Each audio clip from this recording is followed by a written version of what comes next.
Apakah salah satu ciri wali itu sakti, bisa kasyaf? Iya, tapi tidak selalu wali itu kasyaf dan sakti. Kita harus tahu apa yang disebut kasyaf. Ternyata kasyaf yang bukan kasyaf kewalian itu bisa dilihat dari pembagiannya. Kasyaf itu ada kasyaf hissi, terbuka secara empirik. Orang menyebut panca indera. Terbuka, saya bisa melihat teman-teman secara fisik. Ini disebut panca indera. Agak canggih sedikit disebut indigo. Orang ini masuk ke alam khayali, alam imajinatif, alam imajinasi. Karena di dalam diri kita ada sesuatu yang menangkap, hanya bisa dengan imajinasi, menangkap energi-energi yang ada di luar sana. Orang-orang ini bukanlah seorang wali. Dia hanya mempunyai bakat-bakat yang berlebih dari orang-orang biasa.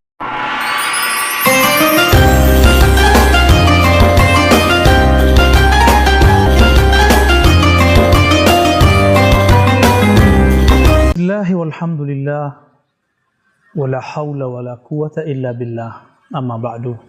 Allahumma salli wa sallim wa barik ala sayyidina Muhammad.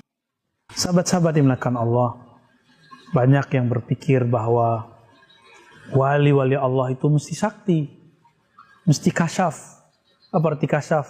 Tersingkapnya mata batin lalu melihat yang aneh-aneh, yang gaib-gaib. Benarkah demikian? Bisa benar, bisa tidak benar. Kenapa saya selalu begitu? Karena memang ada sesuatu yang hitam putih, ada sesuatu yang sangat elastis, sangat dinamis, bisa dijawab dengan beberapa perspektif. Apakah salah satu ciri wali itu sakti, bisa kasyaf? Iya, tapi tidak selalu wali itu kasyaf dan sakti. Kita harus tahu apa yang disebut kasyaf. Ternyata kasyaf yang bukan kasyaf kewalian itu bisa dilihat dari pembagiannya. Kasyaf itu ada kasyaf hissi, terbuka secara empirik.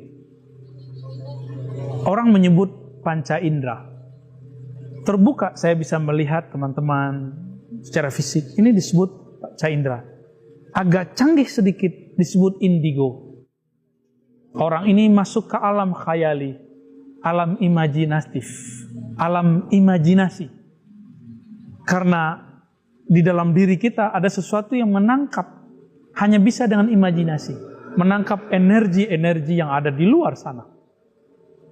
Orang-orang ini bukanlah seorang wali. Dia hanya mempunyai bakat-bakat yang berlebih dari orang-orang biasa. Lalu ada yang disebut kasyaf akli. Orang yang terbuka akal pikirannya, sanggup memikirkan yang tidak sanggup dipikirkan orang biasa. Biasanya ini filsuf, profesor, ahli-ahli agama yang mampu berbicara hal-hal yang berat. Mampu membahasakan yang berat jadi ringan. Kalau filsafat itu menjadikan sesuatu yang sederhana menjadi jelimet, menjadi berat. Begitu candaan orang-orang yang tidak suka filsafat. Kalau beragama itu sesuatu yang jelimet dijadikan biasa, jadikan ringan. Kalau dia sanggup membicarakan ini dan sanggup memahami ini, maka orang-orang ini kasyaf secara akli. Apakah kemudian ini pertanda wali, pertanda kebenaran? Belum tentu juga. Ada yang namanya disebut kasyaf secara kolbu. Dia bisa membaca dengan batinnya. Ini dekat sekali dengan ruh. Nah, kasyaf yang dimaksud kasyaf kebenaran itu ada pada kasyaf kolbu dan kasyaf ruh. Inilah yang kemudian jadi karakter perangkat-perangkat kewalian. Karena Allah itu memandang ke dalam kolbu, jika dia merasa dan menyadari pandangan itu, baru dia disebut kasyaf. Baru yang dia rasakan itu kebenaran. Oleh karena itu Imam Nawawi mengatakan, keramat kesaktian bukanlah pertanda kesempurnaan kewalian. Kesempurnaan kewalian ada pada kesempurnaan orang dalam beristiqamah. Apa itu istiqamah? Konsisten melakukan sesuatu meskipun tidak tepat waktu, tapi menambalnya di waktu-waktu yang lain. Jadi, jika ada orang sakti, apakah dia mesti benar? Tidak. Imam Ghazali dalam kitab Al-Munqiz min ad-Dhalal mengatakan, seandainya ada orang bisa merubah kerikil jadi emas, tongkat jadi emas, Lalu dia mengatakan, 1 tambah 1 sama dengan 1000, saya tidak akan percaya. Saya melihat bahwa kerikil jadi emas, itu saya percaya. Tapi 1 tambah 1 tetap saja 2. Karena 2 hal ini berbeda. Maka keajaiban-keajaiban ini tidak ada kaitannya dengan kebenaran-kebenaran ini.